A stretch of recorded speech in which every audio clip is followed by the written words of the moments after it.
I caught my husband having a baby with his ex and plotting our divorce. His entire family tried to exclude me from their dinner party. When I walked out, none of them knew I'd be coming back with a special gift just for them. The words hung in the air of that exclusive Roman restaurant as 12 pairs of eyes stared back at me with expressions ranging from shock to poorly concealed satisfaction.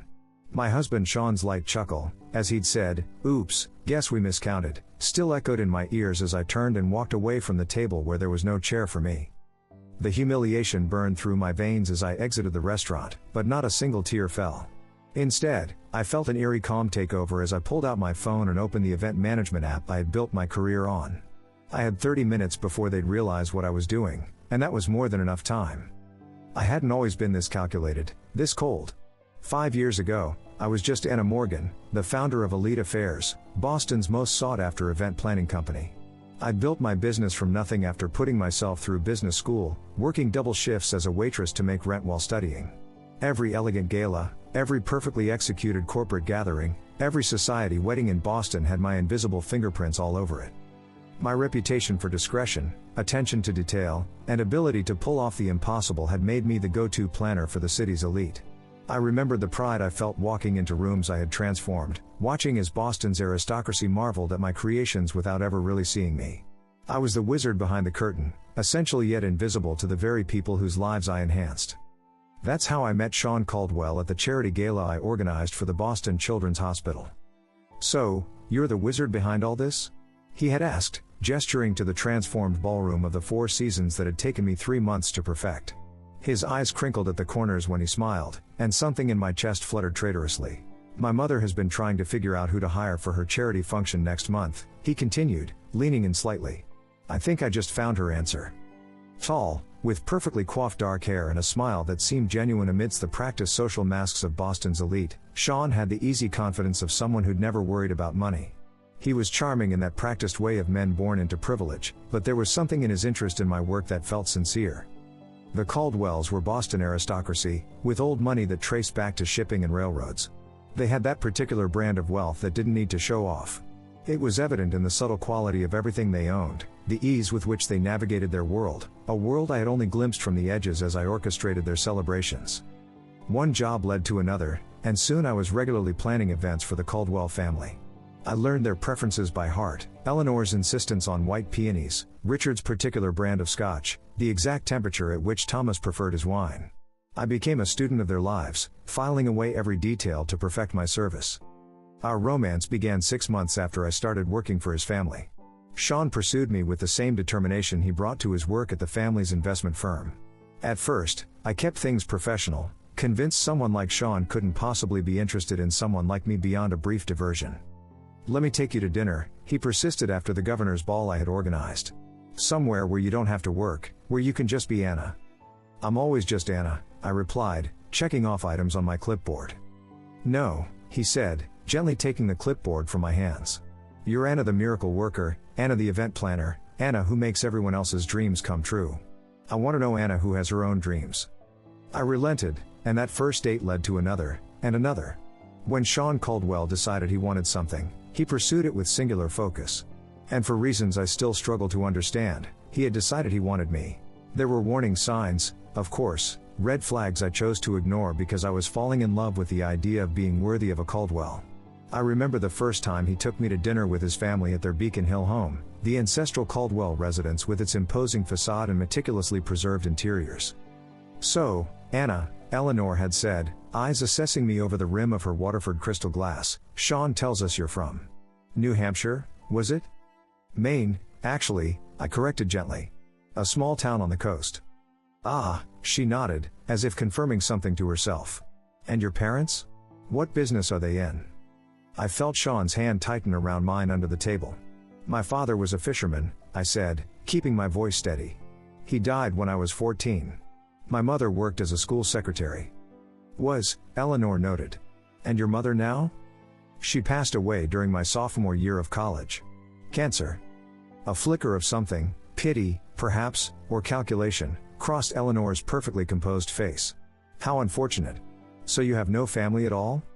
"Mother," Sean interjected, "that's hardly—" "It's fine," I assured him, meeting Eleanor's gaze directly. "I built my own life, Mrs. Caldwell. Some might even consider that an advantage in certain ways. Richard, Sean's father, chuckled unexpectedly. The girl has spine, Eleanor. I'll give her that. Eleanor's smile didn't reach her eyes. You've done well for yourself, she said, the words more assessment than compliment. Self-made success is so American.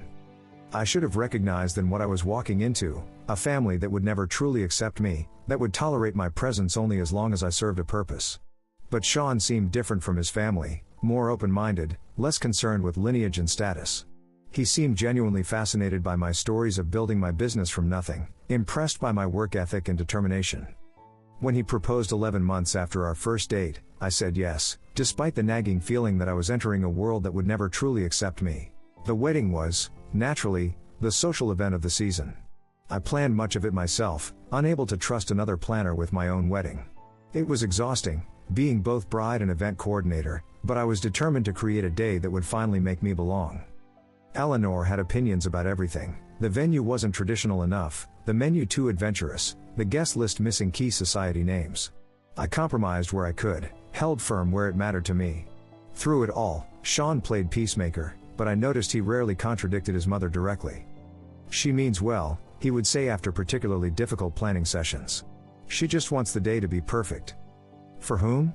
I asked once, after Eleanor had dismissed my choice of flowers for the third time. For us, or for her? For all of us, Sean replied, pulling me into his arms. This is as much about welcoming you to the family as it is about our marriage. She'll come around, you'll see. I wanted desperately to believe him. The ceremony at Trinity Church was followed by a reception at the Boston Public Library, transformed for the evening into an enchanted garden. As I walked through the space in my custom Vera Wang gown, greeting guests whose names appeared regularly in the society pages, I felt a momentary sense of triumph. I had arrived. Anna Morgan, orphan from coastal Maine, was now Anna Caldwell, married into one of Boston's oldest families.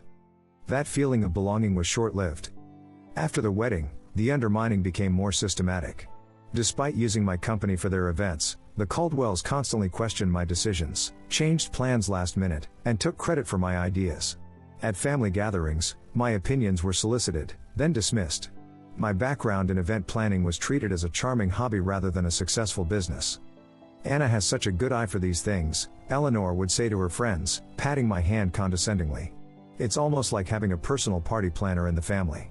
Sean never defended me. He'd shrug and tell me later, that's just how mother is. You shouldn't take it personally.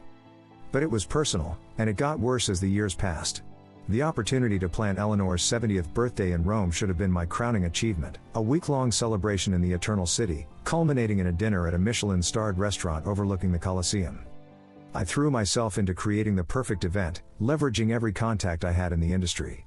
It was during this planning that I discovered the first cracks in the Caldwell facade. The deposits for venues were delayed. Vendors called asking about payments. When I mentioned it to Sean, he brushed it off, saying the family accountant was just being cautious with international transfers. But I saw the statements accidentally left open on his laptop: investments gone bad, properties mortgaged to the hilt, lines of credit maxed out. The Caldwell fortune was dwindling fast. Still, I kept planning, using my own company's credit line to secure deposits when needed. I told myself it was temporary, that Sean would explain everything once the birthday celebration was behind us. Then came the morning of our flight to Rome. Sean was in the shower when his phone pinged with a message. I never checked his phone. I'd always respected his privacy, but something made me look that morning. The message preview from Vanessa was clear on his screen: "Can't wait to see you in Rome. Have you told her yet?" My fingers moved without conscious thought, opening the message thread with Vanessa Hughes, Sean's college girlfriend, the woman his parents had always adored, the woman they had expected him to marry before he met me. The messages went back months, plans made, a future discussed, and yes, a baby, their baby, due in 4 months. I took screenshots, forwarded them to myself, then deleted the evidence from his phone. I packed my bags, plastered on a smile, and boarded the flight to Rome with my husband and his family. Now, standing outside that restaurant in Rome, I made my choice. I wouldn't confront Sean before the dinner. I would let events unfold, and when they did, I would be ready. Our flight landed at Fiumicino Airport just as the golden Italian sunset painted Rome's skyline. I'd arranged private transportation for the entire Caldwell entourage: Sean's parents, Eleanor and Richard, his sister, Melissa, with her husband, Grant, his brother, Thomas, with his wife, Claire, and 2 sets of aunts and uncles. The convoy of sleek black Mercedes vans waiting at the terminal should have impressed them. Instead, Eleanor's first words stepping off the plane were, "I thought I'd specified the hotel cars, Anna. These seem rather generic." I bit my tongue, as I had countless times before. The hotel had a scheduling issue. "These are actually from Lux Transport. They service most of the diplomats in Rome." My explanation fell on deaf ears, as she was already discussing something with Richard, their heads bent together in that conspiratorial way that always excluded me. The Hotel de Russie welcomed us with the 5-star treatment I'd meticulously arranged. Champagne flowed in the private lounge while bellhops whisked away our luggage. I'd spent months securing the perfect accommodations, selecting suites with the best views, arranging welcome baskets filled with Italian delicacies, and planning personalized schedules for each family member. Eleanor barely glanced at her itinerary before setting it aside. "We'll just play it by ear," she said, waving away weeks of careful planning. "The family knows Rome quite well." Our suite was magnificent, a terrace overlooking the Spanish Steps, fresh flowers in every room, and a bottle of Sean's favorite Barolo breathing on the sideboard. But the moment we entered, Sean's phone buzzed, and he stepped onto the terrace, speaking in hushed tones. "Work?" I asked when he returned, knowing it was anything but. "Just some investment issues," he replied, not meeting my eyes. "Let's get ready for dinner." The welcome dinner I'd planned at a charming trattoria in Trastevere became the first clear sign of my exclusion. Somehow the seating arrangement shifted just before we arrived, and I found myself at the far end of the table, separated from Sean by his cousin and aunt. Throughout the meal, inside jokes flew across the table, stories of previous family trips to Italy from which I'd been absent. When I attempted to join the conversation about the week's planned activities, Melissa interrupted. "Oh, Anna, we've actually decided to do some family shopping tomorrow instead of the Vatican tour." "Family shopping?" I asked, fork pausing halfway to my mouth. "You know," Eleanor interjected smoothly, "just some traditions we have. You'd be bored, dear. Why don't you use the time to check on the birthday arrangements? That's your expertise, after all." The pattern continued throughout the next few days. I'd wake to find Sean already gone, a hastily scribbled note about meeting his father for breakfast. The family would disappear for hours on impromptu excursions that somehow everyone knew about except me. Whispered conversations in corners of the hotel lobby abruptly stopped when I approached. Dinner reservations mysteriously changed to accommodate old friends who happened to be in Rome, friends who looked at me with barely disguised curiosity, as if assessing how I was handling what was coming. On the third morning, opportunity presented itself when Sean rushed to meet his brother, leaving his briefcase unlocked. The documents inside confirmed my worst fears: draft separation papers prepared by the Caldwell family attorney, dated 2 months earlier, a proposed settlement offering a pittance compared to what I was entitled to, and, most damning, a script, an actual script, outlining how Sean would announce our impending divorce at his mother's birthday dinner, presenting it as a mutual decision reached amicably. My hands trembled as I photographed each page with my phone. There it was in black and white, the perfectly staged, managed exit of the unsuitable wife, timed for maximum public impact yet minimum social embarrassment for the Caldwells. Eleanor's birthday wasn't just a celebration, it was to be my funeral as a Caldwell. Instead of confronting Sean, I channeled my anger into methodical documentation. Each day, I made excuses to return to our suite alone, searching for more evidence. I found bank statements showing massive withdrawals to offshore accounts, email printouts discussing the liquidation of assets before the situation becomes public, a handwritten note from Eleanor to Sean: "Once this unpleasantness with Anna is behind us, Vanessa will be welcomed back properly." My professional mask remained firmly in place as I continued overseeing the birthday preparations. I confirmed floral arrangements, met with the restaurant manager, approved the custom menu cards, all while collecting digital breadcrumbs of the Caldwell's financial house of cards. When anyone asked why I seemed distracted, I blamed last-minute event details. In reality, I was building my arsenal. The morning of Eleanor's birthday dawned bright and clear. I woke early, slipping out of bed without disturbing Sean. The day's schedule was packed: a private morning tour of the Borghese Gallery, lunch at a vineyard outside the city, then returning to the hotel to prepare for the evening's grand dinner. As the event planner, I needed to arrive at the restaurant early to ensure everything was perfect. I was in the hotel's business center printing final confirmations when I overheard Eleanor's voice from the adjacent concierge desk. The dividing wall was thin, and her imperious tone carried clearly. "There will be 12 seats, not 13, she instructed someone over the phone. "I don't care what the original reservation says. The seating chart I sent as final. My blood turned to ice as I listened, frozen in place. Paid for, then. No, that won't be a problem. The arrangement has been discussed with my son. His wife will not be staying for the dinner. A family matter, you understand. No need for questions when she leaves. My blood turned to ice as the pieces clicked into place. The missing seat wasn't an oversight or last-minute adjustment, it was the centerpiece of their plan, a public humiliation designed to make my exit look like my choice rather than their orchestration. I closed my laptop, gathered my papers, and walked to the elevator with measured steps.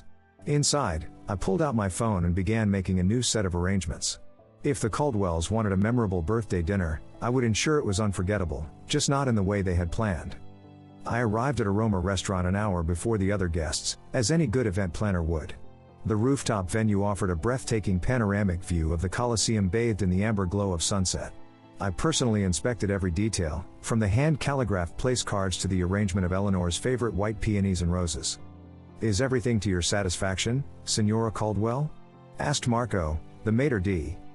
"Perfect," I replied, knowing it would be the last event I would plan for the Caldwells.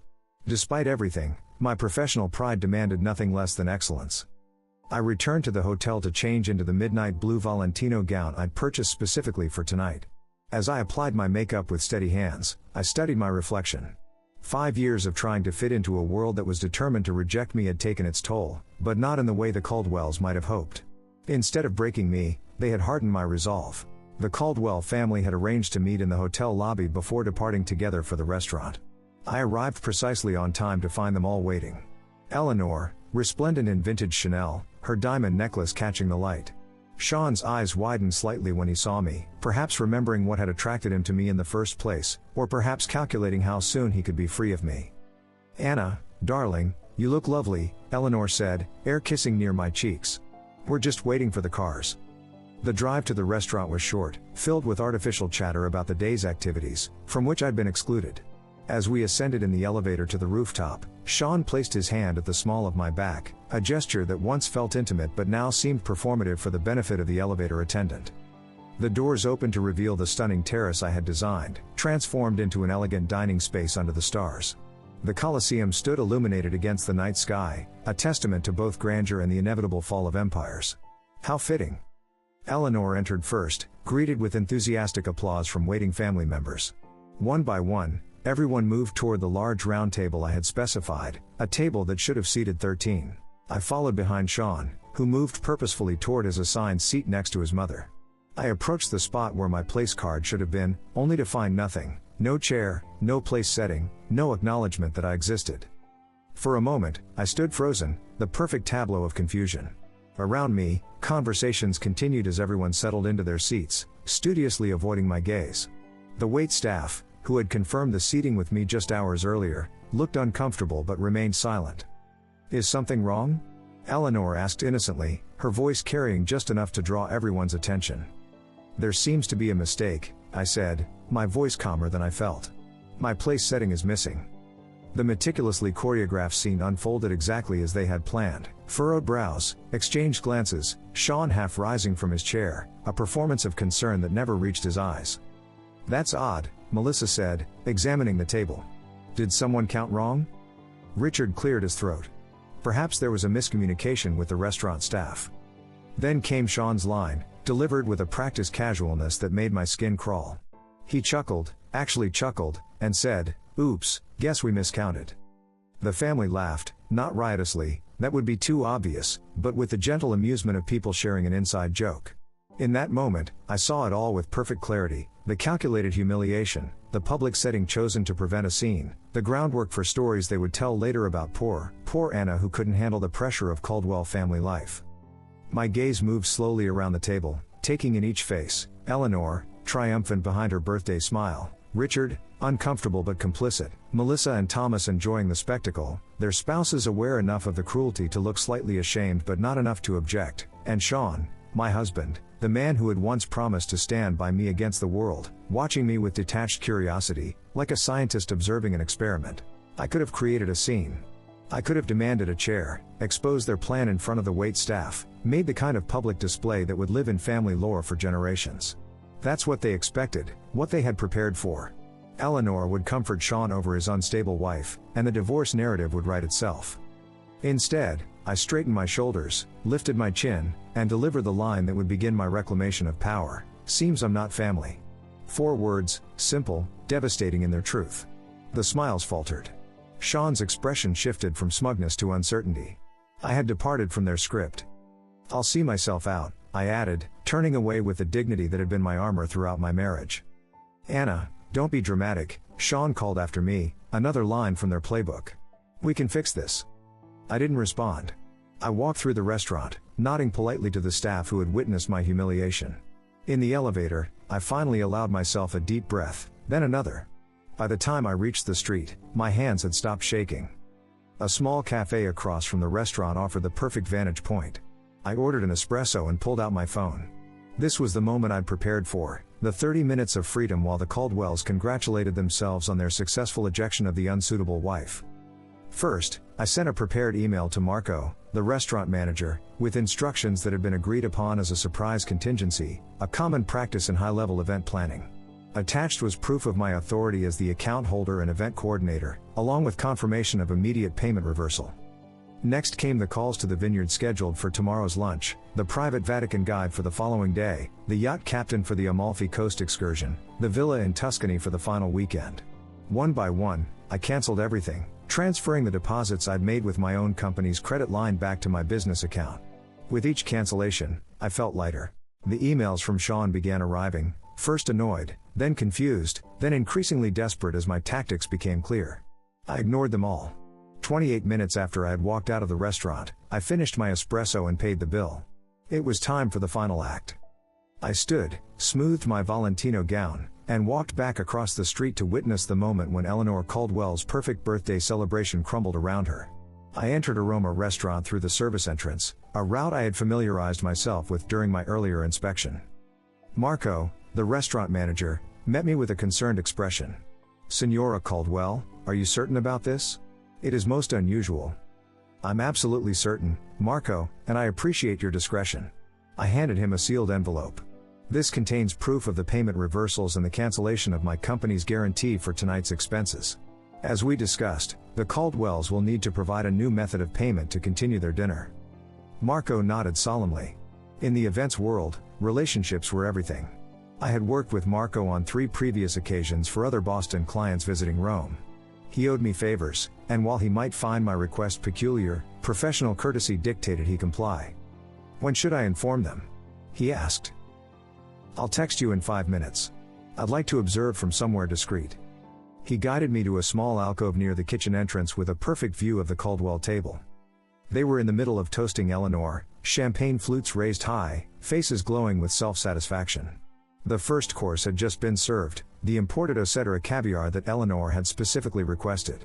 It had been almost too easy to dismantle Eleanor's birthday week. Most high-end vendors in the hospitality industry operate in a network of mutual trust and references.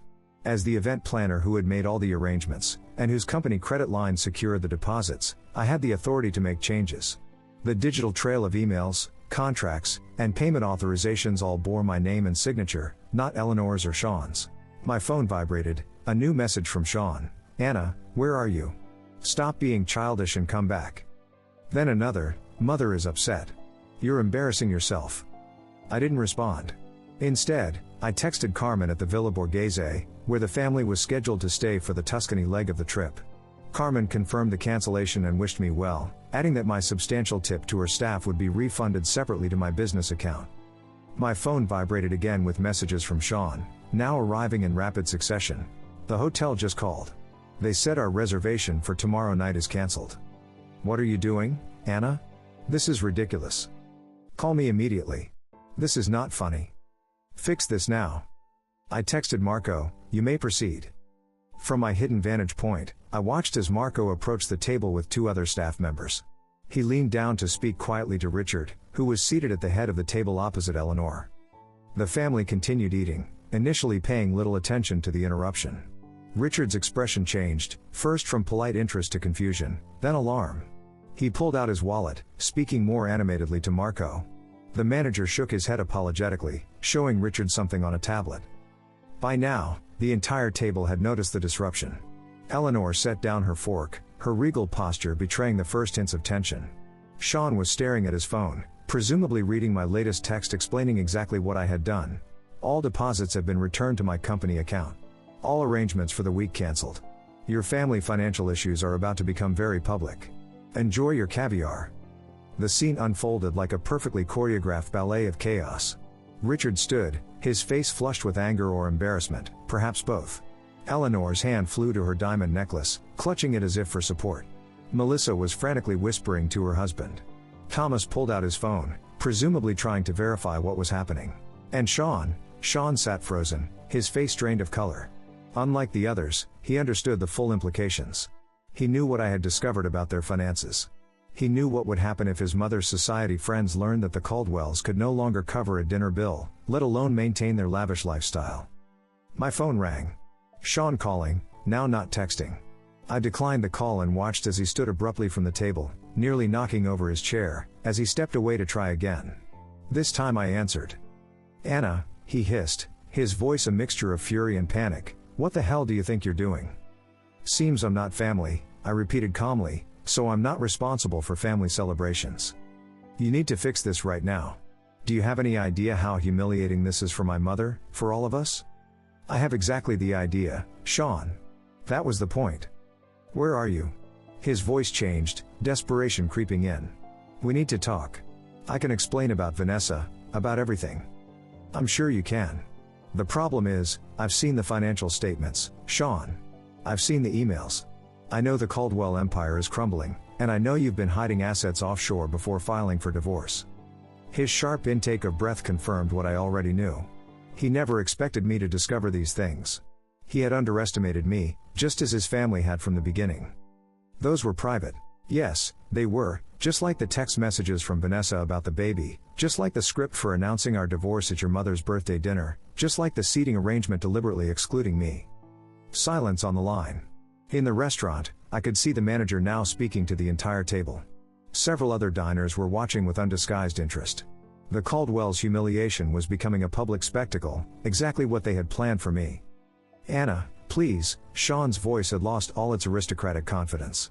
"You don't understand what this will do to us." "I understand perfectly. That's why I did it. We can work this out. Come back to the hotel. I'll meet you there in 20 minutes. "No, Sean, I don't think we can work this out." I ended the call and stepped out from my hiding place. It was time for my final appearance as a Caldwell.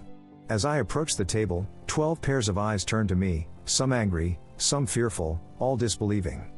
Eleanor spoke first, her voice shaking with fury. "How dare you ruin my birthday?" I smiled, feeling a strange sense of calm. "I learned from the best, Eleanor. After all, isn't this exactly what you planned for me? A public humiliation, an orchestrated exit. The only difference is, I changed the ending." Richard stood. "This is outrageous. You had no right." "I had every right," I interrupted. "Every contract, every reservation, every arrangement was in my name or my company's name. I simply adjusted the plans." "You'll regret this," Melissa spat. "When Sean divorces you, you'll get nothing." "That's where you're wrong," I replied, looking directly at Sean.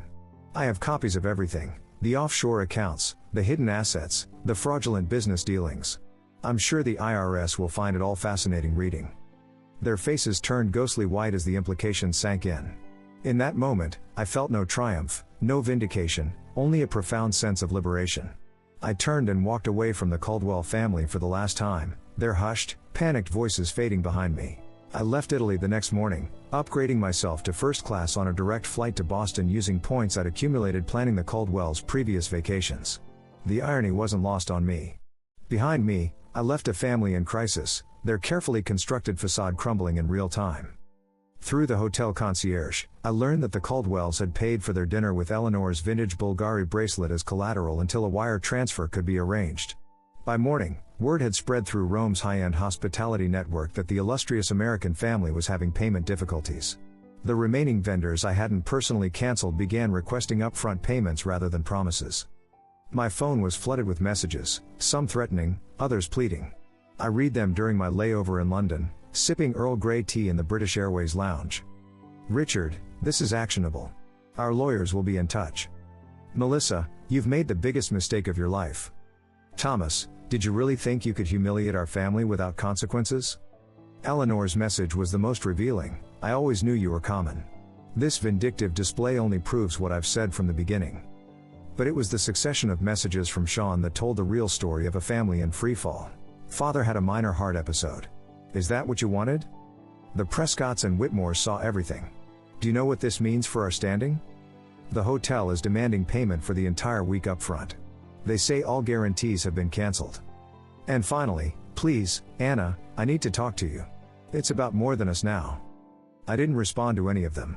Instead, I forwarded the financial documents I'd gathered to my lawyer with instructions to hold them securely until needed. If the Caldwells pursued litigation, I would be prepared. When I arrived home to our Beacon Hill brownstone, I hired a moving company to pack my personal belongings. I took only what was unquestionably mine: clothes, jewelry I'd purchased myself, my collection of first edition books, and the artwork I'd acquired before our marriage. Everything else, including the wedding gifts and items purchased jointly, I left behind.